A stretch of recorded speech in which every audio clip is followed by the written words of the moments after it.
2, 3, 4, 5, 6, and 10. Okay. The last one for now. Okay. She squinted at me like she didn't get it, and then she realized something. Whether or not it was based in reality, I can't say. Oh, that's so cool. Can I help? I'm glad they're all into non-consensual things. What? Please? Why do you even wanna? Pretty please with roadkill repellent on top? God. She batted her mascaraed eyelashes at me in a way that no one can resist. I sighed. Alright, whatever. You're just lucky I'm such a great guy. Minutes later, we glanced left and right as we came around the corner. Happy House, of course, was playing, and in a moment we spotted Blue and Jordan dipping like strippers. Does anybody dip anymore? Some people probably do. I nudged my way through groups of dancers and yanked him away by his tank top. Blue didn't even seem to notice. Hey, what the... I flipped him around so he could see me. Oh, hey, Ray. Like, what's up? Nothing much. Want to get a drink with me? Is he gonna, like, roofie him or something? A few more minutes later, I dropped my plastic cup heavily onto the table. Wait, did it go? No, that's still Ray. Along with the other 6 or 7 that were there. Oh my god, I was having trouble counting. This guy, of course he would drink a lot. That's, like, totally with his character. Hey, don't you think you, like, had enough? Jordan asked, looking at me curiously. I looked up at him from where I was laying like a limp dog all over the table. I don't know what you're talking about, I slurred. 7 wasn't too many. 3 was about too many. But, oh, he's not saying this, he's thinking it, okay. But it would seem too suspicious if I just tried to get him drunk for no reason. No one told me that Jordan Catalano was a drinker. Okay, so you wanna, like, do another one? I say, like, vodka this time. Oh god, they're mixing alcohol too. If I drink anymore, I will die, I wanted to say, but that probably wouldn't go off too well. You know what? I told him, you win, okay? You just win. Jordan laughed. Haha. Alright, come on, Ray, let's go dance. I hid my face behind my arm. Oh god, leave me here to pass out, I mumbled. Huh, like, what'd you say? I looked up again. I said, I have something to show you. I dragged him to the back of the store where the hallway to the bathrooms is. Honestly, I didn't really know what I was doing, but maybe Virgin had a plan. Back there, I said, and I showed him around the corner. Like, what is it? Before anyone could answer, Virgin appeared suddenly behind us. Jordan never saw her, but she smacked him in the back of the head, and he was out cold. With what? She just punched him? That's fucked up. She didn't hit him with, like, a pan or something. Not that that would be any less fucked up, but you know. I stared at him, laying on the floor in a little puddle of water. It's probably pee, but you know, whatever. And then up at her in amazement. What do you hit him with? She held out her beanie hat. It has a brick in it. Oh god, that's like fucking SpongeBob. Ouch. Hey man, you want the job done clean or you want it done right? We nodded at each other. It didn't really have a point in it. It just looked cool. And besides, I was drunk. Hey Virgin, yeah. You know how to bleach someone else's hair, right? Yeah. Good, because I'm seeing 2 of you. Jordan's PO. I thought he was just gonna pour it all over him and just burn the fucking shit out of him. Jordan's POV. I wake up on the steps of my apartment with my head hurting like hell. I couldn't remember much from the night before. This is like people's nightmare. There are entire like dramas about this shit. Oh, I went to the club with somebody. I thought he was cool, and then all of a sudden, like we had some drinks, and then I got jumped in the bathroom. It turned out he was behind it. He set somebody up to jump me, and then, you know, I passed out, and then who knows what they were doing with me. They were just like, I was their slave, and then they just pulled up the car in front of my house and just threw me out like garbage, you know. Where was I? I couldn't remember much from the night before. I went somewhere with Ray, I knew that, but after that, it all started to get blurry. Everything was mixed up in a horrible dream, where I was in some sort of prison orgy with goats that had fishtails. Oh, wow, Capricorns. And somehow the whole thing took place inside a water balloon. That's interesting. I tried to push it out of my mind. I dragged myself up off the stairs. That would actually be like a bomb music video. I could see it. I dragged myself up off the stairway and went inside. Thank God no one took my keys. Without a backward glance, I ran up to my room and went inside to the bathroom just to see how banged up I was. I don't know what I expected to see. Cuts, bruises, herpes around my mouth, but it was much worse. Much more shocking than that. I was wearing girls' clothes, but more than that, my hair was yellow. Bright as fuck yellow. I think that is something my friend told me. Like, I think she saw a hair dye or a makeup or a nail polish or something that was called Bright as Fuck Yellow. What the? But I don't think my neighbors ever heard the cursing, because at that moment a bus full of tourists passed by. Oh, in the middle of the night, okay. 30 minutes later, I had crammed my snow hat over my head and tucked all my hair underneath it. It looked kind of stupid, but not nearly as stupid as showing my inexplicable blondness. This has to be Ray's doing, the jerk. I swore that I would not rest. I would not sleep for an instant until he was brought to justice. What is that from? That is from something. I don't remember. It's probably some Nickelodeon thing. But first there was school. Nothing was different. It was still the same old school, with its sleepy classes that everyone was used to. But strangely, it seemed like a million years since I had been inside this place. Watch out, someone yelled. I stopped dead. One of the freshman girls ran up and grabbed a piece of fake plastic sushi off the floor. She stared at me and then ran off. Yep, just our ordinary run-of-the-mill school. 15 minutes later, first period, I was at the back of the class along with Stupid Stan and Dirty Dan. Okay, just staring off into space and thinking. Well, sort of thinking. The teacher was already barking orders. Head off, Stogie. Don't draw on the desk, Brian. Nancy, don't even think about putting on that lipstick. Catalano, spit out that gum. She's cool with him having a hat. Maybe because it has no brim. You ever had that in school? Where, that was kind of like near the end of high school for me, but like, basically it was this shit where it's like, old-fashionedness is just, you can't have hats in class just because it's fucking old-fashioned, and that was the only reason. But then the teachers started trying to say, well, no, it's because if you wear a baseball cap, you can, like, write answers to tests on the inside of the brim of the hat, or some shit like that. You can, like, just take it off and peek at it and put it back on like that. Like, well, this bowl has stuff in it. But it's like, you can just be like that and look at the answer. Which, okay. But, like, that was the excuse. But then they were like, well, if you want to wear, like, a beanie or something, then you can, because it has no brim. I don't know. It was fucking stupid. It was weird. I looked over at her, surprised that she even noticed me. The truth is, I was no match for Frau Spitfire. I should have just submitted to her. To do otherwise would be just asking for punishment. Just writing. But you know how sometimes you just can't resist the rebellion instinct? Please, gum, helps me think. I seriously doubt that. No, really, I think, it's like the chewing or something. I've heard that's true, actually, I think. Probably what I put in here. Even if that was true, it has not succeeded in curing your speech impediment. Man, what a hater. I do not, have a speech impediment. The other kids were starting to giggle. A scary look of suppressed rage came into her face. She pointed her ruler at me and snarled. It's like, this is Baldy. Baldy's basics. You are wasting time. You are a time waster. And she slammed her ruler down on my desk like the mistress of discipline she was. Of course, there's a stereotype of, the really strict, German woman. Isn't this, kind of like the lady from, Austin Powers or something like that? It's like a total stereotype. I instantly cowered down, took out my gum, and stuck it in my pocket. I don't think I'm necessarily the submissive type, but you can't go up against a Frau. Hey, called out this kid called Stogie. How come you didn't tell Jordan to take off his... But fate was smiling on me in my moment of My moment of sickliness. Since at that moment, someone hit Stogie with a rubber band and they started fighting instead. What was that? I do remember Sikla... Is it Sikla or is it Silka? It's spelled Sikla, but that might be a mistake on my part. But what is that from? Is that from fucking, the Wolf book? That fucking fatty-ass Wolf book?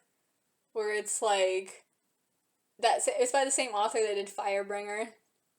The Deer book. Basically just a fucking Harry Potter 4-sized version of Watership Down, but it's all deer instead, and then they have a Hitler deer, and they have they carve swastikas into their foreheads like fucking Charlie Manson. I swear to God, all this happens in the book. I'm not making this up. That is what happens. There's this Hitler deer, and this group of deer leave because they don't want to deal with his ass, and they go on this big Watership Down like adventure where they encounter all these other groups of deers, and then but then meanwhile it keeps cutting back now and then to fucking like the original like group where they were, and they have Hitler Youth fawns that like fucking tattle on their parents and shit, tell them if they're disloyal to the Hitler deer. And then there's just this part where he had like, you know how in Lion King there's that scene where he has all the hyenas lined up like the Nazi armies and shit. They do the same shit in the book. At least that's how it's described. That's how I pictured it. And it's like the Hitler deer is like up on some hill or some shit, and he has all his like Nazi deers down below. And he's like, all the Nazi deer like pair up and face each other and then carve a shape into each other's forehead, which I'm assuming is like a swastika or like their version of the swastika. You know, I swear to God this happened. And then at the end, there's like this big fucking like Lord of the Rings like war between all the fucking deer, and one of the deer falls down a hill and breaks his neck. That's all I remember, and I don't remember. But then the same author wrote this other book that I don't remember the name of, but it was all the same fucking shit. But it was just wolves instead, and in the beginning, it's like as fucking basic as can be. I mean, it's a fat-ass book, so kudos to being able to write all that, because I couldn't, you know.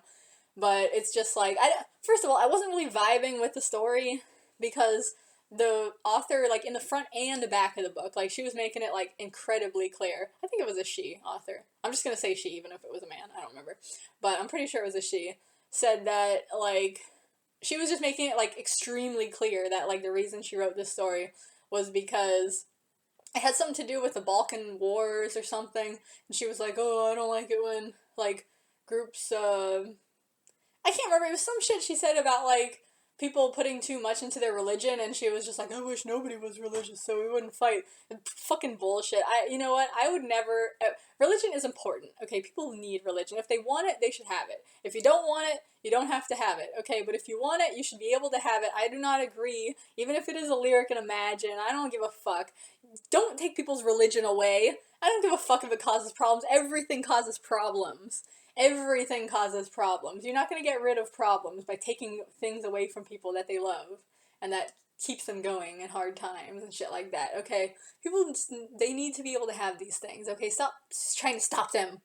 So I wasn't really vibing with that. And, like, since she's clearly just trying to push a, like, atheist agenda, I'm not into that. And, like, and trying to say superstition and tradition is bad and shit like that. Fuck you, bitch. Anyway, and then it was just as basic can fucking be, man. It was like, in the beginning, this fucking wolf mom has puppies. Oh, and one's a white one and one's a black one. And then they got separated. They're like separated at birth, and then they both have magic powers.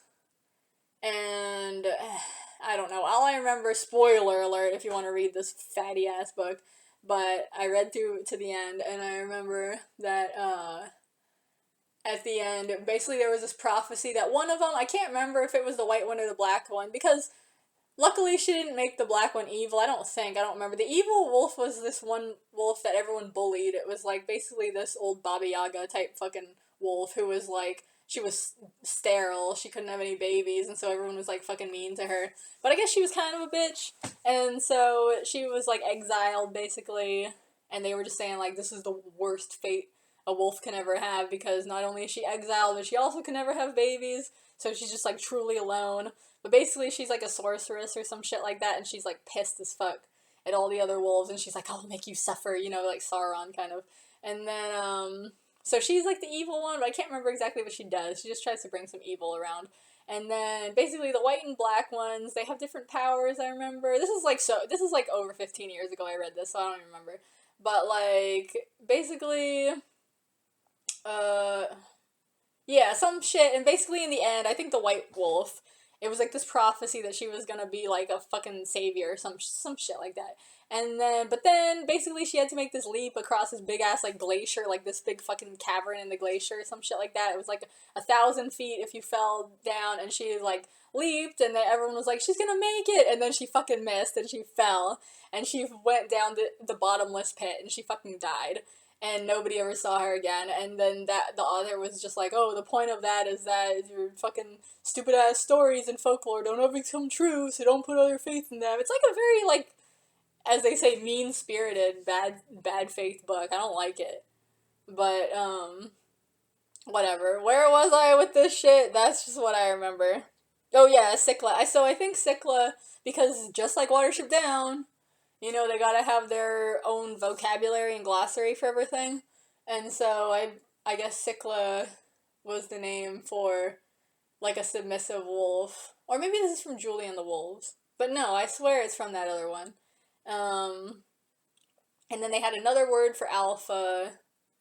They had, like, a bunch of like, you know how in a lot of Asian languages, and probably other languages around the world, too, there's, like, a different name, because, you know, like, I know this because my mom is, like, part Korean, and there's, like, a different name for each, like, if, however many siblings you have, there'll be, like, different names, like, it's not just, like, in English, where it's just, like, oh, old or younger, it's, like, okay, are you the oldest?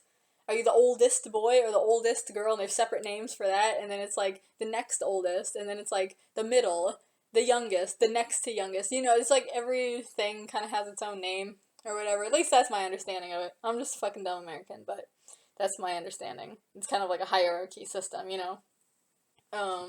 Okay, where was I? I have 4 minutes left, 3.5. Okay, 1 hour later. Second period, it was chemistry. And not that I didn't like dangerous chemicals or anything. Man, more dangerous chemicals. First you got the bleach that they were just, like, fucking leaving in people's hair to be wet and touch everything and burn things and not even wash it out. Maybe they did while he was passed out, but I don't think fucking Virgin did. She just did that. And all of a sudden it was, like, instantly white. Okay. I didn't like dangerous chemicals or anything, but every time I walked into that class, something bad happened. Well, today was no exception. The teacher was stopping everyone at the door and pairing them up. As I walked up to her, she put her arm up to block the door and scrolled down the list she was holding. Catalano, here you are. You're with Cobain. Of course. Isn't that nice? I glanced across the room at him. He was carving something violently into the desk. Carving violently, I guess, like, going like that. The way his hair fell over his face, he kind of looked like a scrawny version of one of those San Quentin guys. Oh, you mean like fucking, I'm picturing, like, you know, the Rob Zombie Mike Myers, where he's, like, all fucking beefed out, you know, and shit like that. He's got these long gorilla arms and everything. Or was I being too harsh? I don't know, most guys these days would probably consider that to be a fucking compliment. I sat down next to him and glanced at what he was carving. It was the word die under a skull and crossbones. How original. So we're partners, huh? He said without even looking up. Yeah. Just so you know, this doesn't make us friends or anything. I still think you're a trampy crackhead. You think Jordan is a trampy crackhead? Okay. Fine, bye like me. I still think you're like a bitchy nymphomaniac. I said back, or at least that's what I wanted to say. But it's not really a good idea to mess with someone when they're holding a knife. Yeah, in the middle of class, and the teacher's, like, right there, and it's just like, no, the teacher's gonna let you get killed, that's fine. Class, pay attention, please. The room went partially silent. That is, the goody-goodies in the front, and those of us with partners we'd like to shoot in the head went silent. That's real shit. That's spoken as a real student. I have to go get some of the supplies from the office. Oh, God, you're gonna leave, bitch? Do not disrupt anything here. I'll be forced to hang you from the telephone pole, she said sweetly. Oh, it was supposed to be said sweetly? Just imagine it. And then she was gone. The clock ticked creepily in the semi-silence. I could practically hear the little fly being eaten on the window calling out, "Help me! Help me!" How many times have I fucking parodied that in stories? Like 1,000 times, I think. Oh, wait, that was just some girl telling her friend a story. I thought he was gonna go really dark and be like, that was just some girl, like, being molested outside. But no. Guess I wasn't as dark back then as I am now. I swear to God, if that's the neighbor moving our fucking recycling bin, I just want to strangle her. Stop touching our bins. Touch your own bins. Anyway. Where was I? So, I said, yeah, like chemistry. It's, like, pretty interesting. He got up off the desk, apparently done with his picture, and brushed the hair out of his face. Yeah, chemistry. Something we're not gonna have no matter how much you blab. An asshole. Sorry, kid, I'm taken. Yeah, like he wants to be with you, bitch. I squinted at him. He couldn't be serious. How many, like, times did they, like, hold you back? How many times did they hold you back? Touche. You speak French? He pulled a piece of gum off the bottom of the desk and started to chew it. Ew, that's like disgusting. Yeah, but effective. Effective doing what? Getting a disease? Effective for doing like what? Oh my god. World domination. Okay, let's end on that note.